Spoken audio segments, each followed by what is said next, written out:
Mom chose my toxic stepsister over me and kicked me out. But years later, I'm engaged, and his company dropped her husband's contract as a client. And now she's blaming me.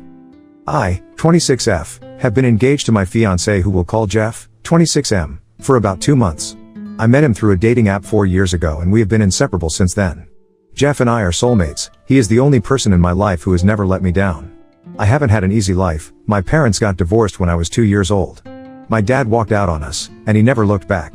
He did pay child support, but that was about it. He never bothered to actually come, meet me, or see how I was doing. My mom, 48F, was also not a great mother, to be honest. She was more involved in other activities when I was younger, rather than actually raising me. I was practically raised by nannies or babysitters when I was slightly older. My mother was really young when she had me and her priorities were really different. She didn't care much for being a mother and mostly spent her time going out with friends or on dates. She was an out-and-out socialite and didn't have time for me. Even career-wise, she wasn't very serious about her job. She was a freelance artist and she would make decent money every month, but she didn't have to worry about me because she would have the child support paychecks coming in to make sure everything was covered. I hate to say it, but I'm pretty sure that had not been for the child support money, she would have kicked me out a long time ago. She was never particularly attached to me and I mostly felt like she was waiting for me to grow up so I could leave her alone. And then, when I was around 13 years old, she started seeing my stepfather. My stepfather, let's call him Matt, 50M, also had a daughter my age. We'll call my stepsister Jess. When we first started dating, and my mother brought his family home for the first time to introduce us to each other, she told me to be on my best behavior and said that this was really important for her.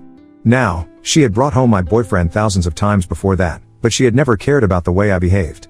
She would usually just inform me that she had guests coming over and I would take it as a signal to go in my room and stay there until they left. But this time, I felt like she was serious about the guy because otherwise, she wouldn't have cared about my behavior. Let me phrase it better, she wouldn't even have cared about my existence in the house, had she not been serious about Matt. The first time I met him and his daughter, they were relatively nice to me and it was a nice first meeting. I had no idea what was about to hit me after that first meeting. Soon after, he started coming over more frequently, and after a certain point, it was like they had practically moved in together. I didn't mind it, it wasn't like it was disturbing me in any way. So I had no reason to care about them, as long as they just let me get on with my life. It was that way, for a long time. They were practically living together, and occasionally, Jess would come over as well. Her mother was still a part of her life, so she would spend half of the month at her mom's place. Initially, they were either decent to me, or they would just ignore me. I was honestly okay with it because I didn't particularly care for any of them. I didn't even care about my mother, so it was really difficult for me to care about people associated with her. All I wanted was my own peace and quiet. And for a while, I had that. But then, they decided to make it a permanent thing and actually move in together. Now, I wouldn't even have cared about that, but my mom told me that now that they were moving in together, I had to start sharing my room with my stepsister. I put my foot down, then I told him that I was not going to do that because it was my room. It had been my room all my life, and that was the only thing that brought me peace, that in that house, I had a corner all to myself. I wasn't going to compromise my freedom by sharing my room with someone. I barely even knew when I told my mother that I was not going to share my room. We had a massive argument about it and she told me that she would kick me out of the house if I didn't do as she said. I was 14 at the time and I might have been young, but I still knew the law. I felt like I had to because my mother was the kind of person who you really couldn't trust. Also, it's just common sense, and I knew that she couldn't actually kick me out until I was an adult or she could get in trouble with the law. So I told her that I knew that she couldn't do it and she was bluffing. She was frustrated, but she had to let me have my room and instead, decided to turn the basement into the room that Jess would have. It wasn't exactly a bad place to have, it was just not as nice as my room. But my mom made a real effort to beautify it and make it inhabitable. By the time that she was done with it, looked just as nice as any other room in the house. So I didn't even know what the big deal was, but for some reason, that is around the time that Jess started hating me. It might have got something to do with the fact that the day that she moved in with us, my mom gave them the house tour and made it a point to announce to everyone that Jess had to live in the basement because I was not ready to share my room. I didn't understand why she would announce something like that, and to date, I can't think of the reason why she would do it. Maybe she wanted me to feel guilty about it by announcing it in front of Jess, but all it did was make me feel kind of weird and uncomfortable. It made me feel embarrassed for her, but I didn't feel sorry for putting my foot down. Or maybe she just drama and wanted Jess to know that I had refused to share my room with her, which would inevitably lead to problems between us because Jess didn't seem like the kind of girl who would let something like this go. My mom was right about it. Jess didn't let it go, and after that day, she started treating me like the enemy. She would still spend half of the month with her mother, but the days that she would be living with us were nothing short of awful for me.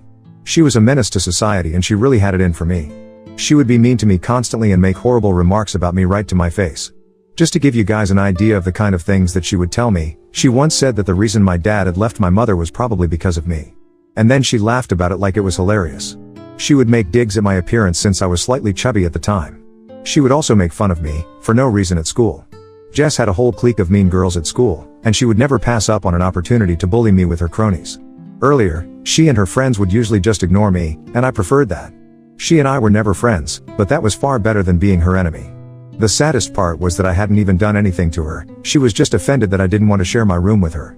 It was like a really silly reason to hate me so much and try to make my life a nightmare. My room was my safe space, and with a mother like mine, I think nobody can blame me for wanting to have some space of my own. Besides, if any of them had ever put in any effort into actually getting to know me, I might have shared my room with her. But she was a stranger to me, and I didn't feel comfortable giving up my freedom for her. I never complained about it to my mother or Matt because they knew about it and it was pointless to say anything to them, they didn't care about it. I could get bullied all my life and they would still a blind eye to it because I wasn't important to them. So I just had to put up with it and let her walk all over me. I would fight back occasionally, but I soon learned that all that it did was escalate the argument and our parents would get involved and I would end up getting grounded because of course, they hated me. She would always just cry a little and get out of trouble, but I couldn't cry on command like her and I certainly wasn't that manipulative. So I would be the one who got reprimanded for my bad behavior and was told that I needed to start treating Jess like my sister, while she got off scot-free and I had to face the music. It was a horrible place to grow up in and I hated my life. So when, around my 18th birthday, I finally got kicked out, I was actually more relieved than anything. I had put up with my family's insanity for years before I got kicked out. And it only got worse with time. Jess continued to be a nightmare to deal with, and our parents continued to support her without ever questioning the validity of whatever she was doing. In the course of 4 years, she had managed to turn our entire year in high school against me and I barely had a couple of friends who would even talk to me. Everybody else hated me because she did, and that was enough of a reason. It had taken a toll on my mental health and I was struggling to keep up in every aspect. I had gained a lot of weight because I was binge eating like crazy and that had drastically altered my appearance for the worse. I was fat, struggling with acne, and my hair was also really bad. I was also struggling to keep up my grades. So not only did I look bad, but I also seemed to be dumb to everybody else. I literally had nothing going on for me and I was at an all-time low. Things at home were no better either because I still had to deal with Jess and my parents. My mother had become increasingly insufferable, and would constantly compare me to Jess, in spite of knowing that she was the one who had made my life so much worse than it was before. Things were bad before my mom got married to Matt and they moved in together, but they weren't this bad. Yeah, it was kind of upsetting that my mother didn't care about me before, but after her marriage with Matt, I went from the frying pan into the fire. She went from not caring to actively making me feel bad about myself, and it felt like I was living with mean girls at home as well. It couldn't be more obvious to me that Jess was the daughter that my mother had actually wanted, but instead, life had dealt with the wrong cards and she got stuck with me. I know that both of them wanted nothing more than for me to be gone, and honestly, I wanted the same thing as well. My mother and Jess hated me and Matt didn't care. I had no family to speak of other than my mother since my grandparents were not in touch with us. I had never known my father, and so, I didn't know about my other set of grandparents either. I literally had nowhere to go, and I felt weird asking my friends for help. So I just had to tough it out and stay with my mom so that I would at least have a roof over my head and food to eat every day, at least until I turned 18. But then a couple of weeks before my birthday, an incident took place and I was kicked out that very day. So it was a weekend and I still remember it as if it happened yesterday because it was one of the most traumatic and stressful days of my life. Around that time, we had both just graduated and she had started hanging out with a larger group of people. She had a friend whose brother was in his last year of college, and she was dating her brother, so she and her friend would hang out with his friends who all happened to be kind of older than us. I knew all about the kind of things that they would get up to, but I didn't think that it was worth bringing it up with my parents because, with my luck, it would probably just backfire. So I never told anybody about the fact that she had started drinking, and even though I couldn't prove it, I knew that she was smoking weed and stuff. I was never into any of it, because first of all, I never had friends who were cool enough to have access to alcohol and cigarettes, let alone drugs. And secondly, I was already struggling with my weight and grades. I didn't need to add alcohol and drugs to the mix. I had enough on my plate as it is. But that day, I think I must have left my room unlocked before I went for a shower. And the next thing I knew, I heard banging on the bathroom door and my mother was screaming at me, demanding that I come out right now. I had to hurry and put on my clothes, so I could check out what she was going on about.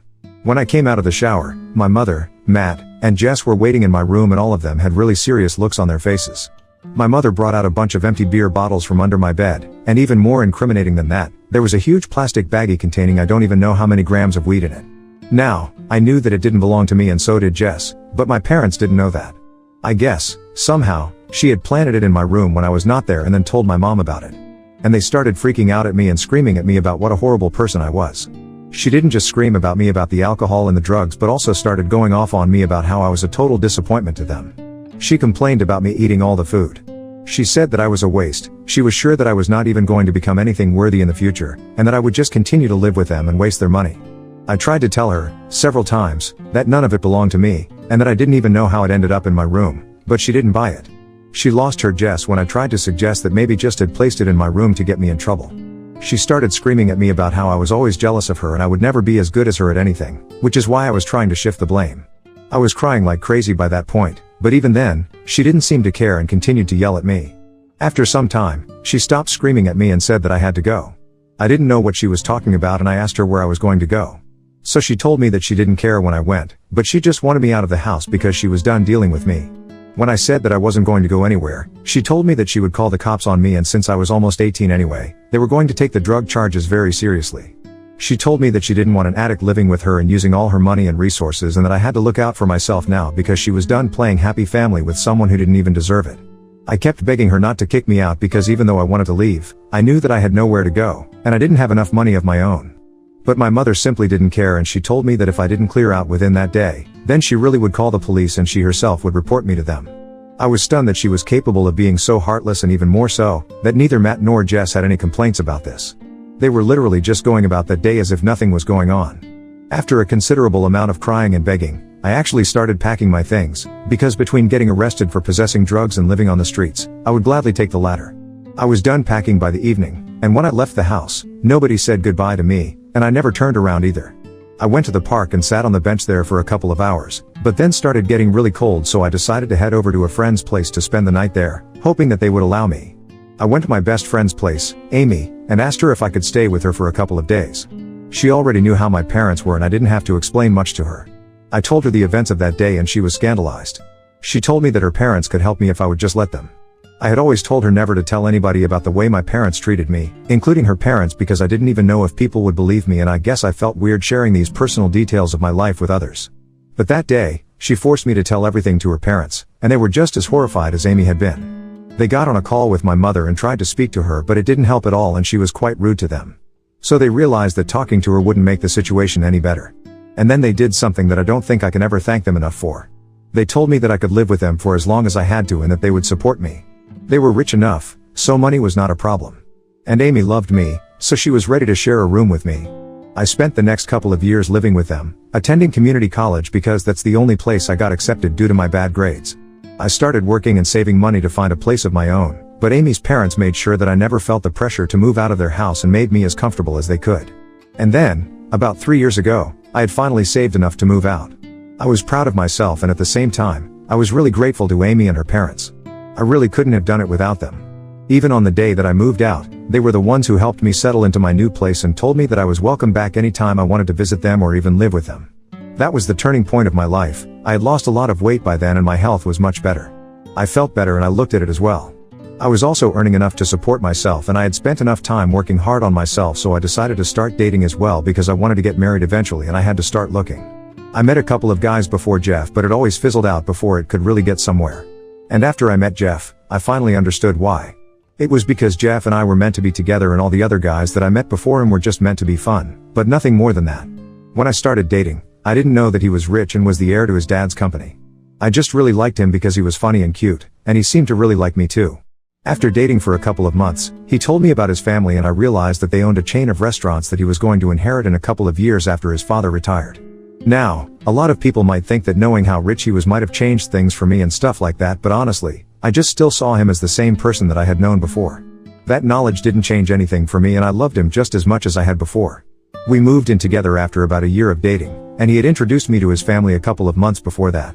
Everybody in his family really liked me and we all got along well. Everything was just perfect, and so recently when he asked me if I wanted to marry him, the answer came to me quite easily. We have been engaged for 2 months now and things have been going super well, but then, about 2 weeks ago, I received an email from Jess. Now we haven't spoken in almost 8 years and I haven't heard from my family ever since I got kicked out. I didn't know why she would reach out to me now, especially to make amends. I think enough time has passed and neither of us cares enough to even try and fix the situation anymore. So when I read that email and realized that she was reaching out to me to apologize for everything that had happened in the past and acknowledge that she had been a total nightmare, I was really confused. She actually admitted to planning everything in my room because she wanted me to get kicked out since she just hated me for no reason. I had no idea why she would be confessing all of that so many years later, and I knew that there was something off about this whole thing. The timing was also suspicious because I had just gotten engaged, and I knew that she must have known about it because I had posted about it on social media and we did go to the same high school, so some people must have told her about it. Everything seemed very suspicious, so I decided to do some digging. On doing so, I found out that the guy that Jess was married to happened to be the owner of the business that supplies plastic containers and stuff for takeaway orders to Jeff's restaurants. It was quite easy for me. All I had to do was make a fake profile and stalk her, and from there, I went on to her husband's page and he mentioned all about his work in his bio. So that was a relatively straightforward process, and I already knew a lot about Jeff's business because we had plans to run it together once his dad retired. So I was learning the ropes already, and when I noticed that this was the guy he was dealing with, I instantly told Jeff about it. Now, in the past couple of years, I've been doing my best not to think about my old life because I only wanted to move on, so I hadn't followed anybody from my family online, and I have also told my friends never to tell me any news about them. So I never knew that Jess was married now and had been for a few years. But when I found out that her husband was actually dealing with us, Jeff and I decided that we would cancel our contract. It was costing us a lot anyway, and more importantly, I don't think I could ever have anything to do with that woman again. Not even in a business capacity. Jeff also told me that the quality of the products that he was being supplied by her husband had also decreased substantially from the beginning, and they had been considering dropping him as their supplier anyway and had been in the talks with another guy with cheaper prices and better products. So last week, a couple of days after I received that email from Jess, Jeff decided to hold the meeting with her husband and cancel their contract. But for some reason, Jess believes that I did this on purpose to get her back and has been accusing me of that through her emails and social media posts.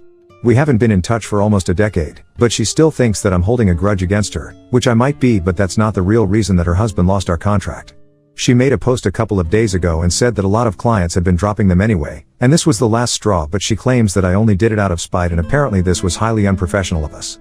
She tagged our Facebook page in her post, and it's really messy now. I kind of feel bad for her because, in her post, she mentioned that she and her husband have been losing clients left and right. And alright, I'll admit that part of this was personal, but a lot of it was professional as well, and I don't think Jeff and his father would have dropped her husband as their supplier on just my word alone. Nevertheless, I feel kind of bad for her. Ida for making my fiancé stop working with my estranged stepsister's husband? Update 1. Okay. So Jeff has spoken to his dad's lawyers and his dad thinks we did the right thing. So we are going after them legally and demanding that they take down that post and pressing charges for defamation against them. Because the guy was charging us a bomb and delivering products below expectations, so if we were getting a better day somewhere else we were obviously going to go there. It's just by coincidence that I just happened to be married to the guy who ran that business. And instead of running their company better, she decided to run her mouth on social media to try and defame us. It's ridiculous how I even allowed myself to feel bad for her after everything that she had put me through. But you guys really opened my eyes, so thank you for that. A lot of you are really supportive and I appreciate that. Thank you so much for all the comments. Update 2. So, Jeff and his father filed a defamation lawsuit against Jess and her husband a couple of days ago, and we are meeting with a court-appointed mediator in a week maybe. But in the meantime, my mother has taken it upon herself to defend her poor little stepdaughter once again. It's so ridiculous, I feel like I'm back in high school. But thankfully, I'm not actually back in high school and I can simply just turn a deaf ear to them now and ignore everything that they say. Because unlike then, I don't have to be in my mother's books to have a roof over my head. So she can cry about it all she wants, but it's not going to change anything.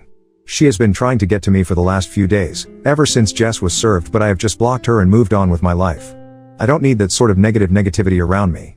I'm engaged, I'm about to get married to the man of my dreams, and the last thing that I need is her or her crazy stepdaughter back in my life again. Update 3. Hey, so let me just fill you guys in quickly. First, we were able to win the defamation lawsuit. It wasn't even that hard because my father-in-law's lawyers are total sharks and they ended her and her husband. So yeah, maybe they'll focus more on their business now and actually live up to their clients' expectations. They had to pay up for whatever they said and we were able to reach a settlement, so that's over now. And we can finally focus all our energy on planning our wedding. It's really exciting and I can't wait to be married to Jeff. As I said, he is literally my soulmate, and I waited long enough to find someone like him. Now I finally have him, I'm never letting go.